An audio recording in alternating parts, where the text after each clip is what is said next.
नमस्कार साथियों, आज हम आपको एक ऐसी सक्सेस के साथ मिलाना चाह रहे हैं और जो हमारे सोनीपत में शिरडी साईं धाम की संस्थापक श्री अमिताभ राठौर जी से आपसे रूबरू कराएंगे। मंदिर बनाने की प्रेरणा आज कहाँ से मिली जानेंगे इनसे। आज हमारे साथ मौजूद है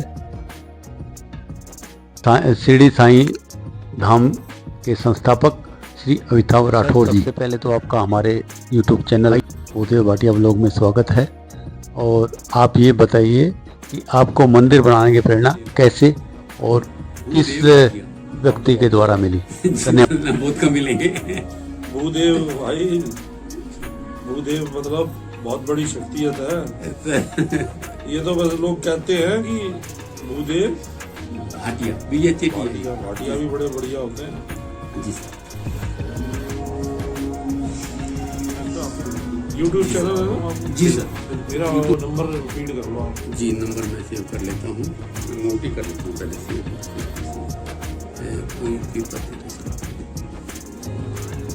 ये कार्ड होगा अपना, तो अपना रेजिडेंस सर फोन आ रहा हूँ। होना ही क्या चाहिए।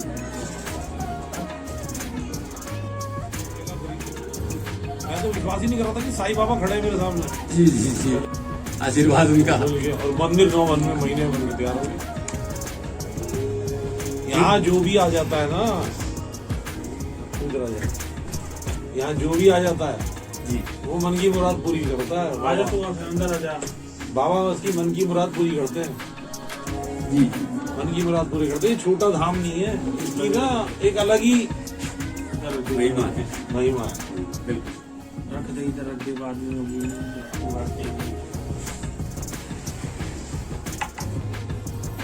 एक बार जाने का सौभाग्य प्राप्त हुआ है शिरडी 2016 में गया। की बाबा की परमिशन के बिना कोई जा ही नहीं सकते सर।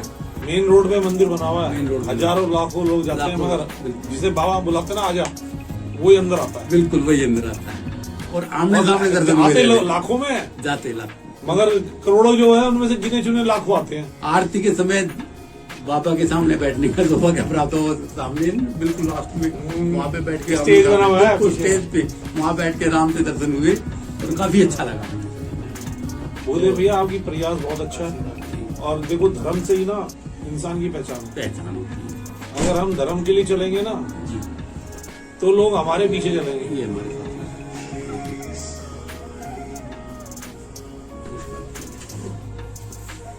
जी सर। अभी आप इतनी मेहनत कर रहे हो, आपने मेहनत करी है, और इसको ना ये यूं लेकर आना, उस कोने पे बोर्ड लगा हुआ जी, इस गली से यूं लेकर आना कैमरा, उससे फिर मंदिर की पूरी छवि नजर आएगी आपको। एक्चुअली मैं इस गली से आया था। अरे ये थोड़ा सा बच्चे थे ना, हमारी बुद्धि नहीं थी उस टाइम। जी, नहीं तो ये जगह दिखती नहीं थी ना। हाँ। दिखते नहीं, बेचते नहीं थे। बस ये हमारे हाथ से निकल गई। ये निकल गई। ये भी फिर भी हमारे एक मित्र ने हमें पूरा रास्ता दिया, वो भी करोड़ों का ही है। देने के लिए दिल चाहिए होता है, दिल चाहिए और धार्मिक काम के लिए तो दिल चाहिए। टोकरी से दे देना, दिल चाहिए होता है। उसने अकेले ने कहा कि बाबा के पास रास्ता होना चाहिए। अब 3 रास्ते हैं हमारे पास, 3 रास्ते और आप बहुत आगे तक जाओगे। अब जैसे आप यहाँ का बनाओ हमारे मंदिर का, एक काली माता कामी रोड पे, वो कोई छोटा मंदिर नहीं है, साधारण नहीं है। पांडवों कितना जमाने एक हमारे बालाजी बैठे हुए हैं मूर्थल पे, ये अपना बालगढ़ रोड पे।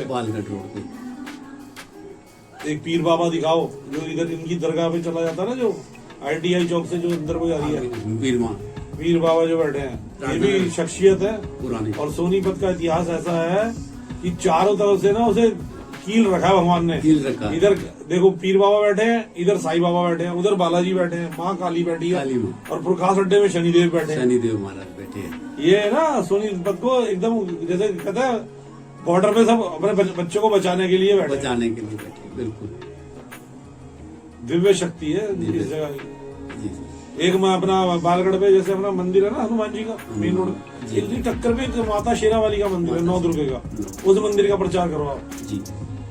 मंदिर बहुत दिव्य बना हुआ है, उसके बारे में लोगों को बताओ कि यहाँ जाओ, झंडे वाली माता की तरह ही हमारे सोनीपत में इतना बड़ा मंदिर बना हुआ है, यहाँ पूजा करो, किस्मत चमकेगी जी। बाबा बहुत दयालु है। अभी बाबा का ना काम चल रहा है, ये देख रहे हो, स्टेज बनवाया, अभी नया बनवाया, जी जी जी। अभी सिंहासन छतर सब लगेगा, फिर और एक अलग गेटअप आएगा। नहीं, कल भाई ने बताया ना, मैं कहा ठीक है वीरवार को तो ये सब कवर अभी करेंगे हम। सारा भरा हुआ दिखाई देगा आपको। भंडारा देखना, भंडारा कितना बढ़िया करता हूँ मैं तो सोच रहा था शाम को कि सुबह जो जाता ना 39 महीने बता रहे थे भैया कि मैं क्या वो सुबह वहाँ का भी हम कवर करेंगे स्टेशन। आप मानोगे रात को 2:30 बजे मुरी एक्सप्रेस पकड़ते थे और नई दिल्ली उतर के वहाँ से 3 व्हीलर करके लोधी रोड में साईं बाबा का, नॉर्थ इंडिया का पहला साईं बाबा का मंदिर है, वहाँ जाते थे आरती सुनने। और बड़ा दिल दुखता था, मैंने कहा पापा बड़ी दूर पटक दिया, क्योंकि हम दिल्ली वाले थे। दिल्ली में तो 3 व्हीलर पकड़ा, यूं कंबल ओढ़ के बैठ गए आरती सुनने। अब जब सोनीपत पटक दिया तो बड़ा रोने को मन करता था। मैंने कहा बाबा बड़ा बुरा करा। एक दिन क्या सपना आता है कि बाबा ना आकाश जितने दिखाई दे रहे हैं और झोले लटका रखा है, पादरी के कपड़े पहन रखे हैं। मैंने अपनी धर्मपत्नी को कहा, मैंने कहा कंचन मुझे ऐसा लग रहा है यार साईं बाबा ने सोनीपत की तरफ पैर कर लिए। तो ये मुझे कहती तुम हर टाइम साईं बाबा करते रहते ना, तुम्हारे दिमाग में ना वो फीड हो चुका है। 3 दिन बाद उसके एक फकीर आ गया घर पे, सुबह सुबह दरवाजा खटखटाने लगा जी। मेरी लेडीज सूट की दुकान थी जी, और वो भी कपड़ा से जैसे होता ना वो अनस्टिच कपड़ा जो होता है जी, उसका काम था। रोज जितनी कमाई होती थी उस दिन उस फकीर के आने से पहले, एक दिन पहले मेरे 5000 रुपए थे मेरे पास। मैं रात को आके बाबा के तकिए में यूं पीछे रख देता था। मैंने गद्दी बना रखी थी, जिसे ड्राइंग रूम था ना, मैंने बाबा का कमरा बना रखा था। अब जैसे उसने दरवाजा खटखटाया सुबह, तो मैंने झाँक के देखा। मैंने अपनी बीवी को कहा, मैं कंचन मुझे ऐसा लग रहा है कि कोई शिरडी से पुजारी आ गया और तू इसने कुछ मांग लिया ना साईं बाबा के नाम पे, तो मैं रुक नहीं पाऊंगा और तू टाटे पैपा करी, जैसे हस्बैंड वाइफ में होती है। बिल्कुल, क्योंकि कई दान कर देता, पति नहीं यूं देखती है ना, पहले पति यूं देखता है भाई तू ठीक बात है। आप मानोगे उस बाबा ने मेरे को यूं कहा, जैसे मैंने गेट खोला ना कि तू साईं बाबा को अंदर नहीं आने देगा। मैंने नीचे से ऊपर तक देखा, खत वाली दाढ़ी, काला रंग, साउथ इंडियन था वो, और नुकीले जूते पहने, बाबा की जैसी छवि थी। मैंने कहा यार तूने बाबा कह दिया ना, तू अंदर आ जा। तो घर के बीच में लॉबी थी, वहां एक चित्र लगा हुआ था साईं बाबा का बहुत बड़ा, उस सोफे में बिठा दिया मैंने उसको। मेरे मन में आया इसे सोफे पे नहीं बिठाता, इसे बाबा के कमरे में बिठाता हूँ। जो मैंने ड्राइंग रूम बना रखा था, उस बाबा का कमरा बना रखा था, उसमें बिठा दिया उसे। वो जैसे ही बैठा उसमें, मैं बाबा परांठे बन रहे हैं मक्खन के साथ, भाई चाय बना रही थी, मैं जो चला रहा था उस टाइम, जब उस फकीर के आने का टाइम। ये आपको बता रहा हूँ 7:15 बजे की बात। तो जैसे ही वो बैठा ना, उसने मुझसे कहा तू अपनी बीवी से मत लड़ा। मेरा तो 12-7वें आसमान पे पहुंच गया, क्योंकि ये बात हमारे घर में किसी को, क्योंकि ना तो मेरे घर में कोई, मेरा बेटा छोटा था और हम हस्बैंड वाइफ रहते थे और बाबा का चित्र था, बाबा थे यानी। मैंने सोचा यार किसी मंदिर में जाके मेरी बुराई करी है, मेरा ना शक के उसमें आ गया जी। तो मैंने कहा ये कोई इधर उधर का ही ना हो, पुजारी आसपास में, कि तू अपनी बीवी से मत लड़ा कर। मैंने कहा और ये तेरे इसका कहना माना कर, तेरे प्यार में कंकड़ नहीं चुभने देगी जी। मैं यार 250 रुपए निकाल के ना उसे देने लगा, मैं ये 250 रुपए ले ले। कहता नहीं चाहिए, सिर्फ प्रसाद बांटिए उसका। मैं कहा चाय बन रही है, कहता इंग्लिश में कहता हूँ I want black T G. मैंने अपनी वाइफ से कह के काली चाय बनवा दी, पी। ये हो गया 7:35 का टाइम हो गया। मैंने कहा सामने मेरी दुकान है, चलो इस पे भी चले जाओ आप। मैंने शटर उठाया, यानी कि जैसे ही शटर उठाया वो अंदर काउंटर पे जाके ना खड़ा ही हो गया ये जी। और कहता एक मंदिर बनवाना तुझे जी, और तू अपनी बीवी से लड़ता ना, कि मैं अपनी बीवी को कहता था कि भाई जहाँ दादा परदादा रहते हैं वहां रहना चाहिए, तू कहाँ। तो जी कहता तुझे एक मंदिर बनवाना। तभी इतनी देर में, जैसे 15-20 मिनट बात करते हुए हो गए, एक गाड़ी आ रही है मारुति का, फ्रेंड्स पार्क से, मेरी दुकान के आगे रखे रुकी। और जैसे वो मियाँ बीवी आए, यूं कहते ये कपड़ा दे दो, ये कपड़ा दे दो, ये कपड़ा दे दो। 5000 के कपड़े 8 बजे उन्होंने खरीद लिए। आज से 24 साल पुरानी बात बता रहा हूँ जी। जब सोनीपत की शक्ल क्या थी, बंदे को दूर दूर तक देखना पड़ता था, आजा भाई आजा, कुछ भी नहीं था यहाँ पे। उसने 5000 के नोट निकाले, मेरे को दे दिए 500 के। मैं 2 500 के नोट उसे निकाल के देने लगा ये। कहता ये भी नहीं चाहिए। अब आप किसी मंदिर में जाओ, पंडित को 100 रुपए दे दो, वो आपकी शक्ल नहीं भूलेगा कभी, यार ये आएगा मुझे 100 रुपए दे के जाएगा। मैं उसे 1250 रुपए दे रहा था। भैया आप मानोगे, उस बंदे ने ना उस बंदे ने यूं ही बाहर निकलते कहा इस दिशा में मंदिर बनेगा जी, और तुझे पूरा हरियाणा जानेगा।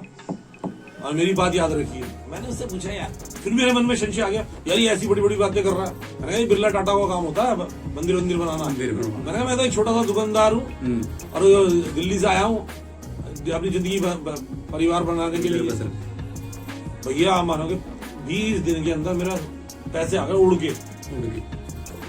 अब मैं जमीन ढूंढने लगा बाबा की। मैंने कहा पागल हो जैसा दिमाग हो गया, कभी चिंतपूर्णी कॉलोनी, कभी सिद्धार्थ कॉलोनी, मॉडल टाउन। मैं मॉडल टाउन में बनवाना चाहता था ये मंदिर, सोनीपत के जगह नहीं। सुजान सिंह मिनिस्टर था ना जी, उसके पास भी गया था। मैंने एक टुकड़ा काट दिया यार, बाबा का मंदिर बनवाना है। तो उन्होंने कहा नहीं। फिर मुझे वो टकरा, पंचम नगर में एक एडवोकेट है जी, मगर वो कुछ और तरीके के दिमाग के। मैंने कहा यार मैं तो जा रहा हूँ यहाँ से, मेरे को कहता क्यों जा रहा है सब बीच बैठ के। मैं कहा यार बाबा का मंदिर बनवाना था, जगह नहीं मिलती। कहता मैं तुझे बाबा का तो नहीं मानता, मैं तुझे और तरीके का हूँ, मगर फिर भी तुझे एक आदमी से मिलवा देता हूँ मैं, जो तुझे जमीन सस्ते दामों में दे दे। उसने जी मुझे सरपंच सैनी का नंबर दे दिया कबीरपुर के। मैंने फोन मिलाया, उन्होंने कहा सुबह 7:30 बजे आ जाना, 7:30-8 बजे मैं जगह दिखा दूँ। अब मैं यहाँ आया, मैं देखूंगा जंगल है ना कोई सड़क है, पगडंडी। जैसे ही मेरी वाइफ यहाँ तक आई, मेरी सास विजयलक्ष्मी और मेरी वाइफ अर्चना, हम यहाँ आए। जैसे मंदिर का यही जगह थी मैंने खरीदी थी, जो खरीद उससे पहले जैसे ही तो मेरी वाइफ की आवाज बढ़ गई, ये जमीन साईं बाबा की है। 3 बार बोला उसने। मैं कहा ये जमीन साईं बाबा की, और मैं यूं देखूं ये जंगल है, कहाँ कौन आएगा जी। मैं कहा ये जमीन साईं बाबा की, तो खरीद ले मेरी है। बस खरीदी। फिर आप देखो हमने इसका शिलान्यास करवाया स्वामी प्रज्ञानंद जी से, विश्व संत थे साकेत वाले। और अपना फिर उस दिन की भी बताता, जब इसका हमने शिलान्यास करा था ना, उस दिन पूरे सोनीपत में बारिश हो रही थी जी, और जहां बाबा का टेंट लगा हुआ था उस पे सूरज चमक रहा था। और लोगों ने खूब सहयोग करा, मित्र आए हमारे, उन्होंने भी कहा। मैं तो एक छोटा सा साधारण सा मंदिर बनाना चाहता था, क्योंकि मुझे लोधी रोड जाना की आदत थी। मैं कहा यार एक मंदिर होगा 100-150 भक्ति इकट्ठे होंगे। तो मेरा दोस्त कहने लगा यार भव्य मंदिर बनाना है, पहले भव्य मंदिर बनवाना है। और बाबा ने रचना, लोग मिलते गए, काफिला बढ़ता गया और बाबा ने विराट रूप ले लिया। ये सब साईं की महिमा, साईं कुछ भी कर सकते हैं। और क्योंकि बाबा ने साईं चरित्र में ये कहा है कि मैं ही मंदिर बनवाता हूँ, मैं ही मस्जिद बनवाता हूँ, मैं ही गुरुद्वारा बनवाता हूँ, मैं ही मठ बनवाता हूँ, मैं ही स्कूल बनवाता हूँ, मैं ही धर्मशाला बनवाता हूँ, मैं ही करता हूँ। मेरा हुक्म होता है ना, तब होता है। बिल्कुल। और साईं बाबा ऐसे हैं, उन्होंने मुझे एक बेटा दिया है जब से मैं बाबा के पीछे चल रहा हूँ। क्योंकि मेरी बीवी के जन्मदिन पे हमें ये तोहफा दिया है बाबा जी। आज मेरा बेटा 29 साल का है और मेरी किस्मत चमकी हुई है। मैंने पीछे मुड़ के नहीं देखा। बाबा मेरे साथ साथ है, इन्हीं का आशीर्वाद से। और जब से बाबा के पीछे चल रहे हैं। नहीं तो मैं दिल्ली में मेरा शोरूम था पड़ेगा, सोनीपत में मैंने फैमिला के नाम से खोला था, बहुत बड़ा बुटीक जी। अब बाबा के पीछे चल रहे हैं। बाबा लोगों का कल्याण कर रहे हैं। जय साईं राम। अच्छा लगा सर।